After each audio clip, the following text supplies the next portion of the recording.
গতকাল জাতীয় সংসদে বেশ কিছু চমৎকার ঘটনা ঘটেছে।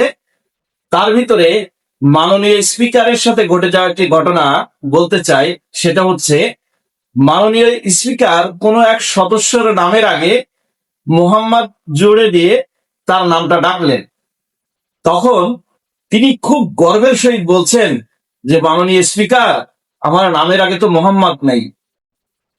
তখন স্পিকার বলছে যে, আপনার নামের আগে মোহাম্মদ নেই, আপনি অনেক বড় সওয়াবের কাজ করে ফেলেছেন।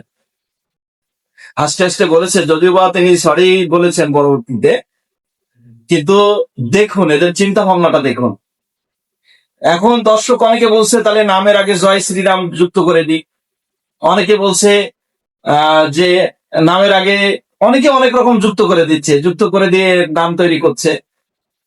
তারপর অনেকে বলছে নামের আগে মোহাম্মদ থাকার জন্য ভাগ্য লাগে। এভাবে অনেকে অনেক রকম মন্তব্য করছে। আপনার নামের আগে মোহাম্মদ নেই ঠিক আছে, কিন্তু মাননীয় স্পিকার যদি আপনাকে মোহাম্মদ বলে সম্বোধন করে থাকে নামের আগে, আমি মনে করব তিনি যথার্থই করেছেন, এটাতে অখুশি হওয়ার কিছু নেই। তো ভিডিওটা আপনারা দেখুন, আপনাদেরও ভালো লাগবে। ধন্যবাদ সবাই। হাসান মাহমুদ। আমার নামের আগে মোহাম্মদ নাই, আমি ইকবাল হাসান মাহমুদ। এটা তো অনেক সব কামাই করলেন নামের আগে মোহাম্মদ লাগিয়ে। Anyway, sorry.